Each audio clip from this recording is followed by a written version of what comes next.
these little pickup videos and updates and so forth. But here we are. Been traveling a lot for work, so things have been kind of hectic in a sense, running everywhere, doing refreshes on PCs and so forth. But aside from that, as most people probably are aware of, Midwest Gaming Classic was last month. Matt and I went up. We stayed the entire weekend. Got to hang out with people like Tiger Chainsaw, Lame Dad, Captain Algebra, Chris Pico, Gaming Off the Grid, Megadan 29, a whole bunch of people. And the funny thing is I actually ran into somebody that I've been talking with for several years, and we've never managed to meet each other at the con. So shout outs to Vidya Gamer. It was great to meet him finally, and right off the bat, like not even 10 minutes into the vendor hall, and he bumped right into me. So that was pretty cool. So yeah, sadly I missed a couple people. Like I never saw Linda the Gamer Girl, and I felt bad about that because I kept looking for her. A couple other people, Man Boy Cave, I never got a chance to run into. A couple of other people were there too. Alex from Mother Base, unfortunately, I never got to meet, and that whole crew. And I'm sure we crossed paths and just never realized it. My eyes were pretty much focused on the tables the entire time, and trying to keep track in my head of what I was looking for and finding that stuff. So it was a good time. We we got to go down to Up Down Arcade for the first time as well after so many years. It wasn't a bad place. There, of course, was the general disappointment of the fact when you find a game you want to play and like the buttons or the stick isn't working. Matt and I actually tried to play X Men versus Street Fighter, and the two-player stick, which was where I was on, was not responding very well. I couldn't pull any moves, and it frustrated me to no end.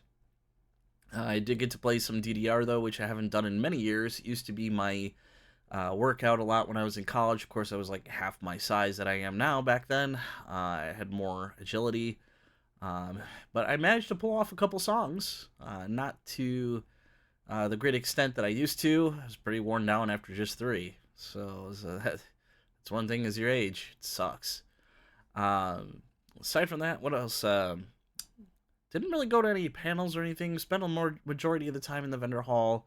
This Sunday we got to actually hang out in the game room. I was totally amazed by the Atomus Wave arcade cabinets. There was like two rows of them. I think there was like nine on each row, um, which is impressive. And Atomus Wave was one of my first arcade systems that I picked up.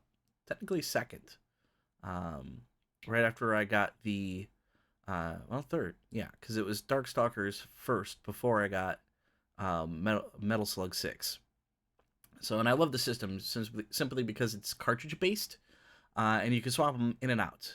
I do not own one of the original Atomus Wave cabinets, sadly, but I have about 8 games and the system, of course, and I've streamed those in the past. They had a couple games that unfortunately are out of my price range, like Fist of the North Star by Arc System Works, and Dolphin Blue was there as well. Would love to have copies of those games. Sadly, just not at this point feasible. Um, so yeah, I got to play a couple of those, which was really cool. Especially with the fighters and everything, finding the cabinet with those controls is very uncommon. A lot of times you find like the shooter games like the what was it, the USA Saucers or something like that. Kind of like the police trainer type games. All those you see more often than anything in the Atomus Wave form, and I have no real desire to have those in my collection really, especially since having the gun set up on a super gun, it's not always feasible. So yeah, it's that blew me away. And of course, got to play a lot of pinball. So the new Jaws game, which was really fun, a lot more fun than I thought it would be. I got to play a little the new Venom pinball, which was fun in of its own. Probably not my favorite to play this year, and a bunch of other stuff. So. Of course, in the vendor hall, I was looking for a lot of import games, especially Vita, Saturn, and Dreamcast stuff, which I did come across. So In fact, there was actually the first 5 tables that we came across had a big stack of Vita games. So I dug through that pretty quick. And I guess we'll kind of start with that for the pickups. So we got quite a few. So we got Top Trumps Turbo, which is just a weird game based off of a UK trivia series, I guess. And it's sealed. There was a vendor that had like a box of them. You could pick up like 3 games for $20, which I thought was great. And I guess I'm going down the rabbit hole now of collecting PAL Vita games because, now that I have a full US collection, and I've got a few of the other ones from like Red Art Games and Strictly Limited and so forth. So I'd like to maybe finish those if I can, and then pick up some of the more exclusive PAL games, aside from some of the Japanese imports. So, and this one was actually a request from a friend to pick up Persona 4 Dancing All Night. I actually have the US version of this on the PS4. I think yeah, and also on the Vita. Actually, I should look. It's right behind me. So she wanted this, so I grabbed it for her. That will not be part of my collection per se. Then we have GQ Baseball 2016. The Konami version of their baseball series, long time running series since the PlayStation 1 and Saturn era. There's a bunch of these. I'm hoping to collect more. I already have 2014. I think there's 2013 and 2012, 13, 14. And I think they skipped over 2015 for whatever reason or another. So this is kind of like the latest version. But we did get this in the States as like a bobblehead baseball or something like that. I think it was on GameCube. But yeah, interesting series. And then probably one of the more rare ones that I came across was Blue Reflection, which is a magical girl slice of life, all-girl cast RPG game series where they turn into magical girls, and it's all about their relationships and daily life and so forth. Not really my cup of tea. I played the second one on the PS4. I put probably 10 to 12 hours on it, but I don't think I'm going to go back to it. Just wasn't to me, especially since it has like a big crafting mechanic in it, and I'm not big on crafting games. And that a lot of the crafting requires you to get through some of the scenarios in the game to progress. So I was not fond of that, so I'm sure there's more of that in this as well, since this is the first game.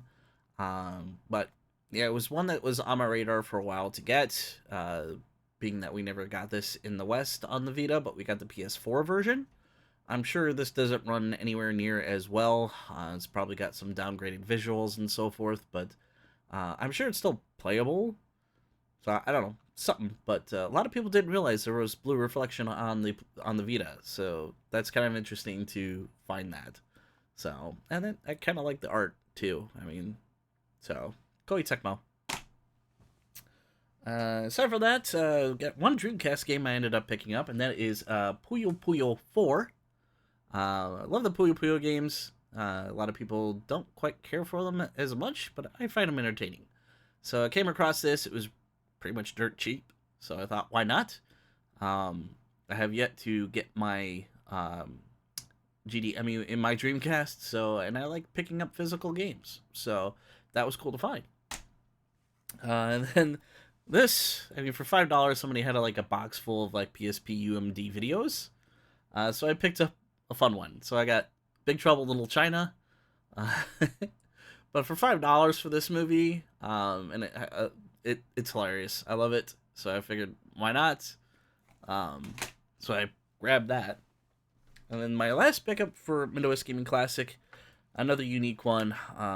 This one strangely doesn't have the English on the spine. Now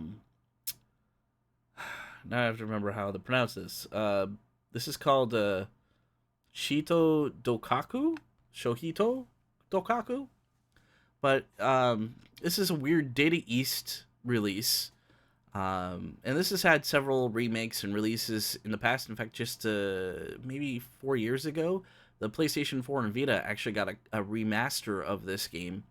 Um, of course, Japan only. We never have seen this in the West. A bunch of these adventure point and click games. So basically, there's the protagonist is kidnapped, and you're held in this room. You got to get out, and you find out you're in a mansion, and there's a bunch of other people locked in there. Uh, and then slowly they're being killed off by mysterious reasons, and it's up to you to kind of figure out what's going on and who's behind it. So if you've played like Snatcher, there's that whole thing where you're looking for clues, picking up objects, trying to figure out how to use them to get out of certain places, different dialogues that you can choose different paths, people to investigate, and so forth. That's what this type of game is. And it's kind of surprising me. I think it's very text heavy, and that's probably why we haven't got it, because of the translations. There's some questionable scenarios as well that you come across that probably would be a little too shocking for the West, or they think it would be. Um, but this is also in vein of Eve Burst Air type games, or a Girl on the Boundary of Love, or whatever that one is, which we did get here in the West on the Switch.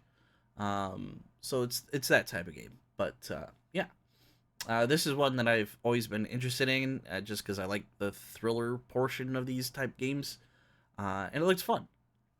So that was on my list, and now I can cross it off. So now that we're done with Midwest Gaming Classic stuff, we can get to the other pickups that I picked up this month, and some of them are game related, but not necessarily games. So of course, Walmart released their new Jack Toy series for Sega. So we have I from Monkey Ball. We've got Axel from Streets of Rage, and the Werewolf from Altered Beast. So these are available on store shelves right now if you can find them, and it's exclusive to Walmart. So if that's something of interest to you, there are only the 3 so far. I'm sure they'll probably come out more later on in the probably in the year or so. There hasn't really been much announcements about them, but they're fully posable characters. So of course Axel has his little grand upper.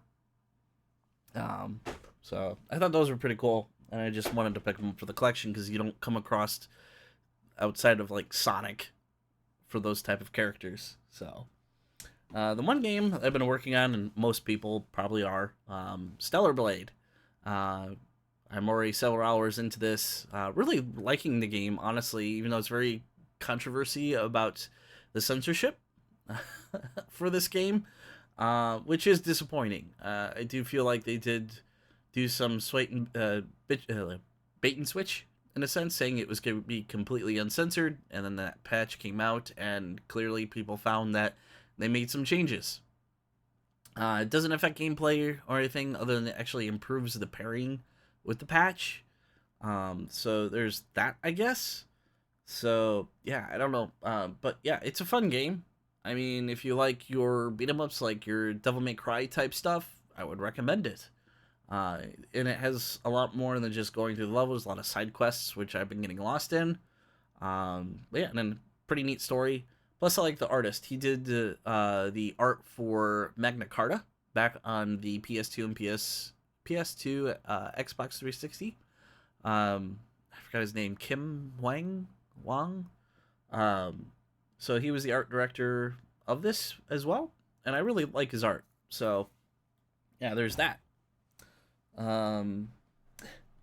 This was a gift to make the Switch a little bit better for myself.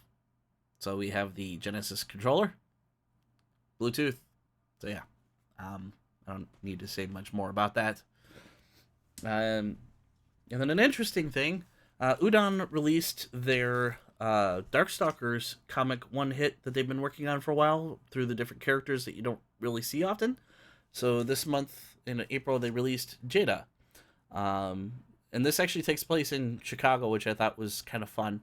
I won't get too much into the story, other than it's kind of him coming back into the main canon story, along with some other characters. And then I got some variant covers. So I have the Midnight Bliss version of Jada, and then one of their online exclusive covers of Lilith hanging out there. I did not get the more expensive exclusive. I figured that just the three were pretty much fine for now. I'm trying to back away from buying a bunch of variants because it gets kind of costly.